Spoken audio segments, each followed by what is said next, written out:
Hello! పిల్లలు, మనవలు వచ్చి కూర్చోండి. మనం మళ్ళీ కృష్ణుడి కథలే చెప్పుకుందాం. ఈ ఇప్పుడు ఈ విదర్భరాజు ఉన్నాడు. భీష్మకుడు. అంటే రుక్మిణీదేవి తండ్రి.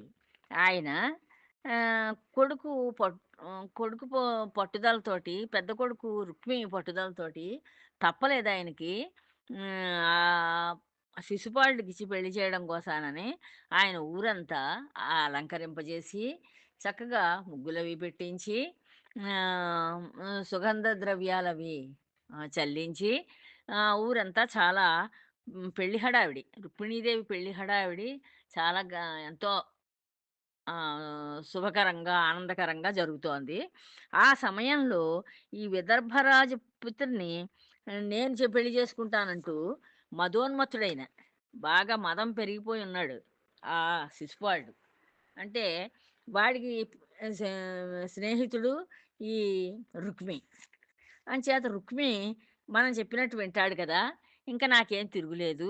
నేను సి నేను ఈ రుక్మిణిని పెళ్లి చేసుకోవచ్చును హాయిగానని చెప్పి, ఆయన సైన్యంతోటి, ఆయన పటాలాన్నంతని తీసుకొని, చక్కగా రథాలు, భద్రగజాలు, ఆహ్, ఇంకా అనేక రకాల బృందాలు, ఆహ్, ఎంతో వేగంగా పరిగెడే గుర్రాలు, ఇలాగా అందరినీ బంధుమిత్రులతో సమానం సమేతంగా, ఎంతో, అదే పెళ్ళికొడుకు మరి ఎంత ఉత్సాహంగా ఎలా వస్తాడు, అలా బయలుదేరి ఈ నగరానికొచ్చాడట. ఈ విదర్భ నగరానికి. వచ్చేసరికి ఈ బాంధవ సహితులైన బలరామకృష్ణులను హ్మ్, తరిమి కొట్టి, నిరాటంకంగా నెలతన శిశుపాలనకిచ్చి పెళ్లి జరిపిస్తానంటూ, ఈయనకి తోడుగా, ఈ శిశుపాలుడికి తోడుగా, వాళ్ళు కూడా బంధు సహితులై వచ్చారు. బల బలరామకృష్ణులు ఆహ్, బంధువులతోటి కలిసొచ్చారు వాళ్ళు కూడాను. ఎంచేత ఈవిడ సందేశం పంపించింది బ్రాహ్మడి చేత కృష్ణుడికి. "ఓ కృష్ణ భగవానుడా! నేను నిన్నే, నీ రూపు లావణ్యాలు, నీ సుగుణాలు అన్నీ నేను విన్నాను. మా ఇంటికొచ్చే బంధువులు, స్నేహితులు వీళ్ళందరూ మా నాన్నగారితోటి చెప్తూ ఉంటే, నీ గుణగణాలు, నీ శౌర్యం అన్నీ కూడా వింటున్నాను నేను.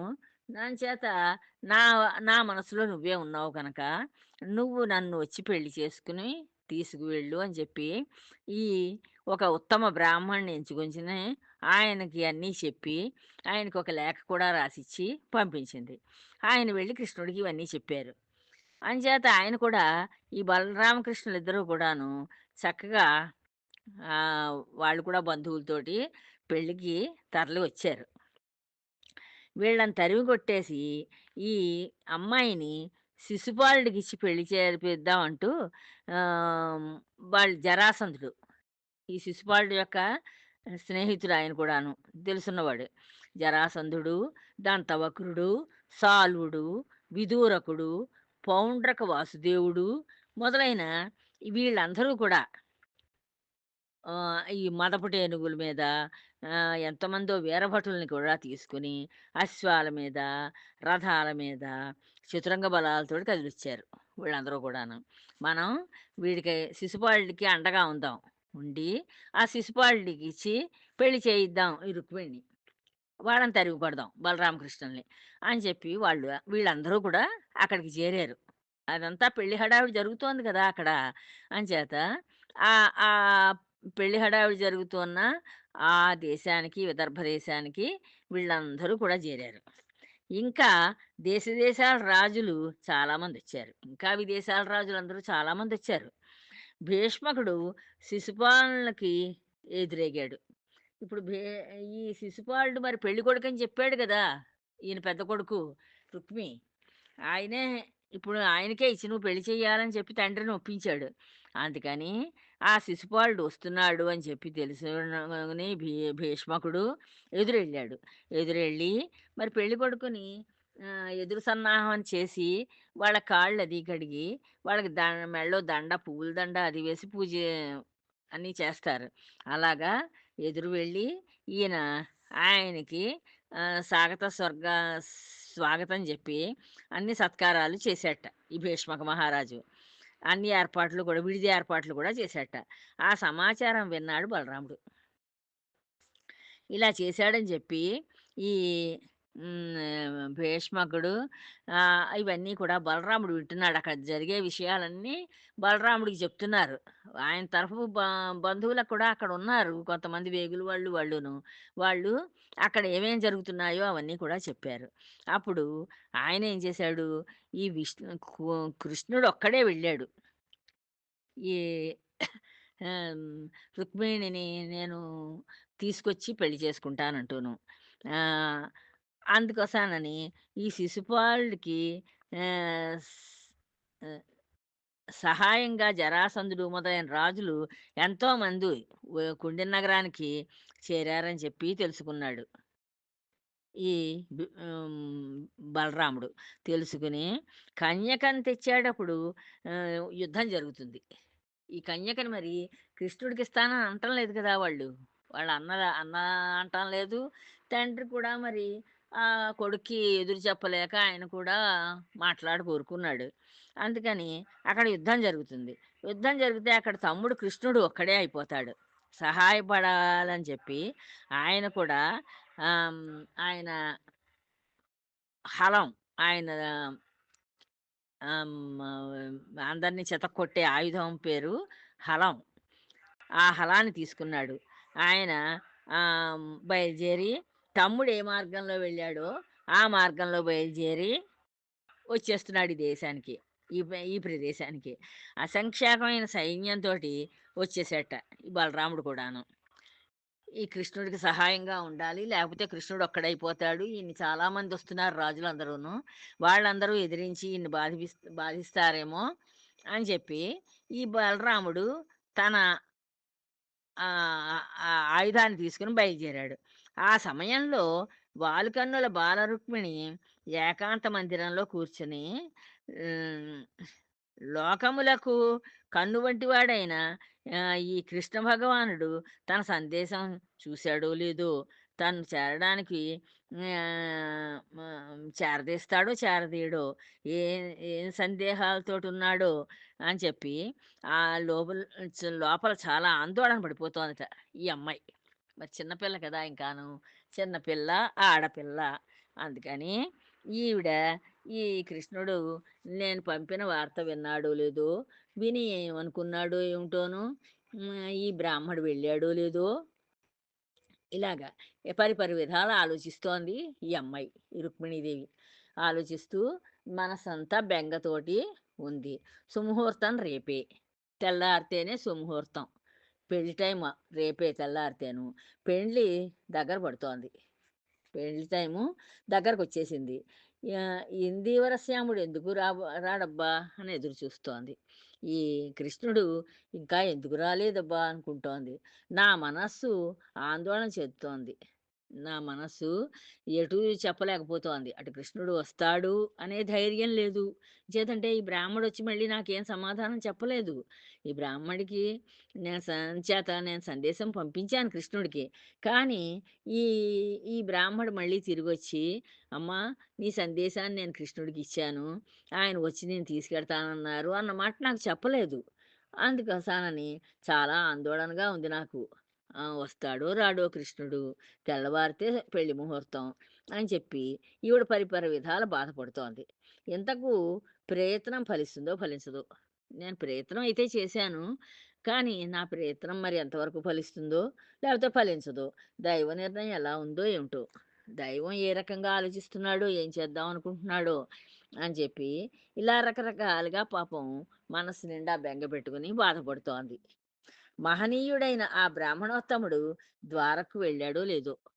అంటే మనం కూడా ఏదన్నా మనస్సుకి ఆందోళన కలిగినప్పుడు అలాగా రకరకాలుగా ఆలోచిస్తుంటాం. అలాగే ఈ ఈ అమ్మాయి కూడా అనుకుంటోందనమాట రుక్మిణీదేవి. ఈ మహనీయుడు చాలా గొప్పవాడిన ఈ బ్రాహ్మణుడు. కానీ ఈయన ద్వారక దాకా వెళ్ళగలిగాడో లేదో. మార్గాయాసంతోటి మధ్యలోనే ఎక్కడైనా ఉండిపోయాడో ఏమిటో. నందనందనుడు నా సందేశాన్ని విని తప్పుగా భావించాడో ఏమిటో. లేక ఇక్కడికే వచ్చున్నాడు. లేపోతే ఒకవేళ వచ్చేసాడో ఇక్కడికి. పరమేశ్వరుడు ఈ పనికి అనుకూలిస్తాడో, అనుకూలించడో. నాకు పరమేశ్వరుడు కూడా నాకు దారి చూపించాలి కదా! ఆయన స ఆయన అనుకూలిస్తాడో, అనుకూలించడో. గౌరీ మహాదేవి నన్ను కాపాడుతుందో, కాపాడదో. నేను గౌరీదేవిని నమ్ముకుని పూజలవి చేస్తూ ఉంటాను. అంచేత ఆ గౌరీదేవి నన్ను కాపాడుతుందో, కాపాడదో, నా కోరిక తీరుస్తుందో, తీర్చదో. ఇంతకు నా అదృష్టం ఎలా ఉందో ఏమిటో! ఇలా ఇన్ని రకాలుగా ఆలోచిస్తోంది ఆవిడ మనసులోను. ఇలా రకరకాలుగా ఆలోచించి, ఇలా అనేక విధాల భావిస్తోంది. అగ్నిజ్యోతనుడు అసలు ద్వారకాపురికి అరిగి ఉండడు. మళ్ళీ అనుకుంటోంది. అంటే అనుకున్నదే అనుకుంటూ ఉండడం అది సహజం. ఎంచేత ఆ పని అయ్యేదాకా ఆహ్, అది పని అవుతుంది అని వీళ్ళు ఈ బ్రాహ్మడొచ్చి చెప్పనైనా చెప్పాలి, కృష్ణుడైనా కనిపించాలి. అప్పుడు గాని ఈవిడికి మనశ్శాంతి లేదు. అంచేత మళ్ళీ అనుకుంటోంది. ఈ అగ్నిజ్యోతనుడు అసలు ద్వారక దాకా వెళ్ళాడో లేదో! అందుచేతనే వసుదేవనందనుడు రాలేదని సందేహిస్తుంది. అంచేత రాలేదు కృష్ణుడు. లేపోతే వచ్చేవాడే ఈ పాటికి. మరల ద్వారకకు వెళ్ళి మాధవుని ఆహ్వానించే ఆత్మబంధువు తనకు ఎవరూ లేరు. పోనీ ఇంకోడెవడైనా ఉంటే, ఇంకో బ్రాహ్మడో లేకపోతే తెలుసున్నవాడెవడైనా నాకు నా మనస్సుని చెప్తే నన్ను ఆదరించే ఆత్మబంధువు ఎవడైనా ఉంటే పోనీ మళ్ళీ చెప్పి పంపించేదాన్ని ఇంకోళ్ళని కూడాను. కానీ అలాంటి వాడు ఇంకెవ్వడూ లేడు నాకు అనుకుంటోంది. ఆహ్, ఈ నీతిమాలి అన్న నీతిమాలి తను శిశుపాలుడికి ఇవ్వటానికి సిద్ధపడినాడే అని విచారిస్తోంది. ఈ ఈ నీతిమాలిన అన్న ఉన్నాడు నాకు. వాడు నన్ను శిశుపాలుడికి ఇవ్వాలని చూస్తున్నాడు. వాడో దుర్మార్గుడు. ఆ దుర్మార్గుడికి నన్నిచ్చి చెయ్యాలని చెప్పి చూస్తున్నాడు ఈ అన్న అని చెప్పి బాధపడుతోంది. పరమేశ్వరునికి తనపై నేడు కృప తప్పిందని చింతిస్తోంది. మళ్ళీ అనుకుంటోంది. ఈ పరమేశ్వరుడికి నా మీద కృప లేదు. కృప ఉంటే ఈ పాటికి కృష్ణుడు రావడము, ఆ బ్రాహ్మడు జాగ్రత్తగా నా దగ్గరికొచ్చి, "అమ్మా! నీ కోరిక తీరుతుందమ్మా. కృష్ణ భగవానుడు బయలుదేరి వస్తున్నాడని" చెప్పడమో ఏదో జరిగేది. కానీ అదేం జరగలేదు కదా! అంచేత ఈ భగవంతుడికి కూడా నా మీద కృప లేదు. నేను చేసే పూజలు అవి ఆయనకేం ఇష్టం లేదు అని ఇలా రకరకాలుగా చింతిస్తోంది. ఇలాగా ఈ కన్యకామణి రుక్మిణి తన మనస్సులోని తన ఆవేదన తన తల్లికి చెప్పుకోదు. ఇలా ఇన్ని రకాలుగా ఇలా బాధపడుతోంది కానీ, పోనీ అమ్మా నేనిలా అనుకుంటున్నాను, కృష్ణ భగవానుడిని చేసుకుందాం అనుకుంటున్నాను. ఓ బ్రాహ్మణ్ణి వీడికి సందేశం ఇచ్చి పంపించాను కృష్ణుడి దగ్గరికి. కానీ ఇంకా బ్రాహ్మడు రాలేదు, కృష్ణుడు రాలేదు. అక్కడ ఏం జరిగిందో ఏమోనమ్మా అని చెప్పి పోనీ తల్లికేమైనా చెప్పుకోవచ్చు మనసులో మాట. కానీ తల్లితోటి కూడా అలా ఏమీ చెప్పుకోలేదు. దిక్కుల్లో చిరునవ్వులు వెన్నెలలు చిందించదు. చక్కగా పెళ్లి కూతురు కదా మరి ఆనందంతోటి చిందులాడుతూ, చక్కగా అన్ని దిక్కులా తిరుగుతూ, నవ్వుతూ ఉండాలి. కానీ ఎక్కడా ఈవిడ ముఖంలో నవ్వెక్కడా లేదు. ముఖపద్మ సౌరభానికి ముసురుకుంటున్న తుమ్మెదల గుంపుని తోలదు. ఈ ఈవిడ ముఖం చూసి తుమ్మెదలు ఈవిడ ముఖం మీద వాలుతున్నాయి. వాలుతూ ఉంటే, ఆ గుంపును కూడా తుమ్మెదల గుంపును కూడా తోలటం లేదు. అలా ఏదో ఈ ఆలోచనలోనే పడిపోయింది ఆ రుక్మిణీదేవి. నిద్రపోదు. చక్కగా నిద్రపోతే ముఖం ఇంకా అందంగా మెరుస్తూ ఉంటుంది. కానీ ముఖం అంతా వాడిపోయింది పాపం. నిద్రపోవటం లేదు.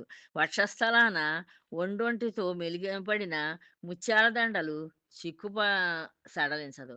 ఇంక తన మెడలో ఉన్న హారాలు ఓదానితోటి ఒకటి చిక్కుపడిపోయి ఉన్నాయి. వాటిని కూడా చిక్కులు కూడా తీసుకోవటం లేదు. అలాగే ఉంది. తామరస నేత్రుడు వచ్చే దారిపై నిలిపిన చూపులను క్షణకాలమైనా పక్కకు మరలించదు. ఇంకా కృష్ణ భగవానుడు అక్కడి నుంచి ఆయన వచ్చే దారి ఆవిడకి తెలుసు. ఆ దారికేసే అలా చూస్తోంది. ఇంకా కృష్ణుడు రాలేదు వస్తున్నాడేమో అని చూద్దామని అలా ఆయన వచ్చే దారికేసి చూస్తోంది తప్పించి, ఇంక ఏ పక్కకి కూడా చూపుని మళ్ళించటం లేదుట. ఆ రాజపుత్రి రుక్మిణి కనుల నుంచి కారే కన్నీటి బొట్లు తుడవదు. కళ్ళ నుంచి నీళ్లు కారిపోతున్నాయి లోపల బెంగతోటి. ఆ బెంగతోటి కళ్ళప్పటి నీళ్లు కారిపోతున్నా, ఆ నీళ్ళ బొట్లు కూడా తుడుచుకోవటం లేదుట. చక్కగా కొప్పు సవరించుకోదు. ఆ జుట్టు చక్కగా అలంకరించుకుని జడ వేసుకోవచ్చు. కానీ ఏమీ అలంకరణ అది చేసుకోవటం లేదుట. స్నేహితురాలితో ముచ్చటించదు. పెళ్లి కూతురు కదా! చక్కగా రకరకాల ముచ్చట్లు తను చెప్తూ ఉంటే, ఆ స్నేహితులందరూ రకరకాల వేళాకోళాలవి ఆడేవారు. కానీ ఎవరితోటి నవ్వుతూ మాట్లాడటం లేదు. అన్నం బొత్తిగా ఆరగించదు. భోజనం కూడా తినడం మానేసింది. మంచినీళ్ళు కూడా ముట్టటం లేదు. కనీసం నీళ్ళైనా తాగటం లేదు. చెలిమితో చెంతకు చేరిన చిలుకకి పద్యాలు చెప్పటం లేదు. చిలుకలొచ్చి ఆవిడ భుజం మీద వాలుతూ ఉంటే, ఆ వాటికి చక్కగా ఓ పద్యమైనా చెప్తుందేమో అంటే ఏం చెప్పటం లేదు. వీణాతంత్రులను మీటుతూ వినోదించదు. వీణ చక్కగా వాయించుకుని ఆనందంగా అనేక రాగాల్ని పలికించొచ్చు. కానీ ఈవిడికి ఆ మనసు బావుండకపోవడం చేత ఆ వీణ కూడా ఎక్కడా మీటటం లేదు. చెలికెత్తెలతో చేరదు. చెలికెత్తెలతోటి కూడా ఏమీ మాట్లాడటం లేదు. వాళ్ళని దగ్గరికి రానివ్వటం లేదు. తను వాళ్ళ దగ్గరికెళ్ళటం లేదు. మురళీధరుడు తన మొర ఆలించి దయతో తన్ను గనుట గైగొనుటకు రాడయ్యనే. అయ్యో! ఈ మురళీకృష్ణుడు ఇంతవరకు రాలేదు. నన్ను తీసుకెళ్ళడం కోసానని, అని చింతిస్తోంది, బాధపడుతోంది. తగవు తప్పెనే అని సన్నని నడుము గల ఆ ఎన్నుల మిన్న కస్తూరి ఒడలికి పూసుకొందు. హ్మ్. అయ్యో! చక్కగా ఒంటికి కస్తూరి రాసుకుందాం, సుగంధంగా ఉందాం అని చెప్పి ఆవిడ ఒంటికి కస్తూరి కూడా రాసుకోవటం లేదు. అద్దం వంటి మోము గల ఆ ముద్దుల గుమ్మ అద్దం చూడదు. మామూలుగా ఈ పెళ్లి కూతురు అనేసరికి ఆవిడ యొక్క అందాన్నల్లా చూసి, చూసి, చూసి తనివి తీరక అలా చూసుకుంటూ ఉంటారు. కానీ ఈ అమ్మాయి, ఈ రుక్మిణీదేవి అద్దం కూడా పట్టుకోవటం లేదు, చూసుకోవటం లేదు. ఎందుకని? ఆవిడ మనస్సంతా బెంగతోటి నిండిపోయింది. ఇంకా కృష్ణుడు రాలేదు. కృష్ణుడు వచ్చే దారిని అలా చూస్తూ ఉంది గానీ, కృష్ణుడి జాడెక్కడా కనిపించకపోయేసరికి ఈవిడ ఏమీ అసలు ఎవ ఏమీ అందచందాలు అవి ఏం చూసుకోవటం లేదు. ఆ పువ్వుబోని జడలో పువ్వులు పెట్టుకోదు. చక్కగా మరి పెళ్లి కూతురు కనక తలంతా పువ్వులతోటి సింగారించుకోవాలి. కానీ ఒక్క పువ్వుల దండ కూడా పెట్టుకోలేదట. జలజముల వంటి నయనములు గల ఆ చెలియ జలక్రీడలాడదు. ఈ ఈవిడ చక్కగా చేపల్లాంటి కళ్ళున్న పిల్ల. ఈ రుక్మిణీదేవి. చక్కగా నీళ్ళల్లో జలకాలు ఆడొచ్చు. కానీ ఆవిడ మనస్సు బావుండకపోవడం చేత ఆ జలకాలు కూడా ఆడటం లేదట. అంచెన నడకల వంటి నడకలు గల ఆ కలువ కంటి అంచెను పోషించదు. ఇంకా చక్కగా ఎంతో వయ్యారంగా నడవగలదీవిడ.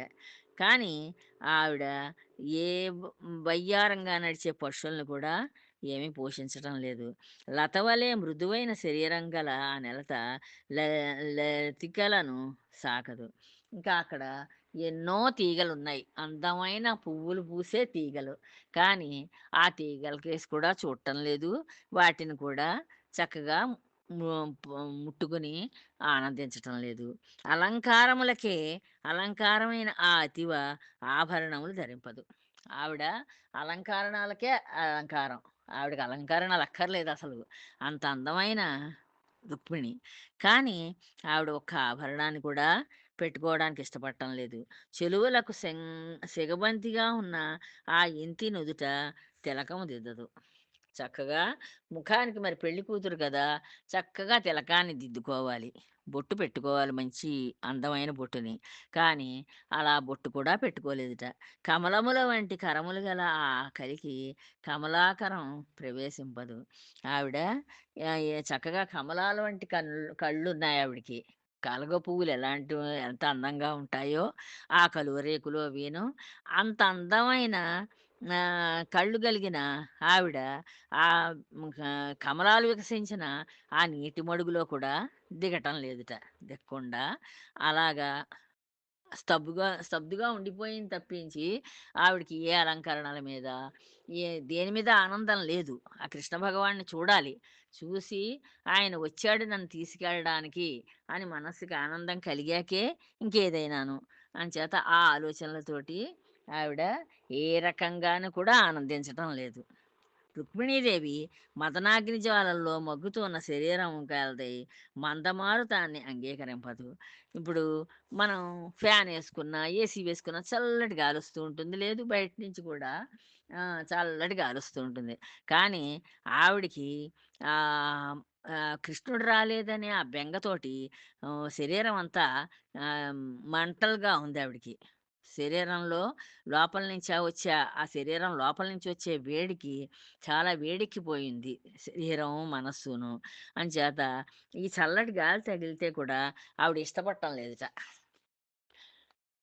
మ స్ మత్తిలి జుంజుమ్మని మొరైచున్న తుమ్మెదల బార్నకు తొలగిపోతుంది. అక్కడ జుమ్ జుమ్ అని చెప్పి చక్కగా ఈ తుమ్మెదల బార్లు అలా తిరుగుతూ ఉంటే వాటిని తరిమేస్తోంది కానీ ఆవిడ వాటిని కూడా ఆనందంగా చూడటం లేదట. కోయిల కూతకు కోపం వహిస్తోంది. కోయిల కూస్తూ ఉంటే ఈవిడకి కోపం వచ్చేస్తోంది. చిలుక బోదల కలికి పలుకులకు ఉలికిపడుతుంది. చిలుకలకి చక్కగా మాటలు నేర్పేదిట ఈవిడ. కానీ అలాంటిది ఆ చిలుకలు మాట్లాడుతూ ఉంటే ఈవిడ ఉలిక్కిపడిపోతోందిట. ఏంటి ఈ మాటలని. వెన్నెల వేడిమికి కలత చెందుతుంది. వెన్నెల చాలా చల్లగా ఉంటుంది. కానీ ఈవిడ మనసు బావుండకపోతుండడం చేత చాలా వేడిగా అనిపిస్తోందిట వెన్నెల కూడాను. గున్న మామిడి నీడలకు దూరం ఎగుతుంది. గున్న మామిడి ఉందంటే అది చాలా నేలబారుకుంటుంది ఆ గున్న మామిడి చెట్టు. అంచేత కొమ్మలతోటి, రెమ్మలతోటి గొడుగులాగా చక్కగా నీడనిస్తుంది. ఆ మామిడి చెట్టు నీడకు కూడా ఈవిడ అక్కడ నిలబడలేక దూరంగా వెళ్ళిపోతోందట. ఆ చల్లదనానికి కూడా ఆవిడ ఇష్టపడటం లేదు. ఇలా పద్మాక్షుని రాకను ప్రతీక్షిస్తూ ఆ అవసర కృత్యాలపై కూడా ఆపేక్ష లేక మన్మథాగ్నిలో మగ్గుతున్న ఆ మగువకి శుభం సూచిస్తున్న విధంగా ఎడమ కన్ను, ఎడమ భుజం అదిరాయి. ఇలాగా ఈవిడ ఈ మన్మధుడు వేసే బాణాలకి బాధపడుతూ అంటే కృష్ణుడి మీద ప్రేమతోటి అయ్యో! కృష్ణుడు రాలేదనే బాధతోటి ఆవిడ చాలా ప్రతీక్షించి చూస్తోంది. ఆయన వస్తారా? వస్తారా? రారా? వస్తారా? రారా? అని. ఆ ఎదురు చూపుల వల్ల ఆవిడ హ్మ్. య య ఈ మన్మథాగ్నిలో మగ్గుతూ ఉన్నట్లుగా ఉంది ఆవిడ మనస్సంతాను.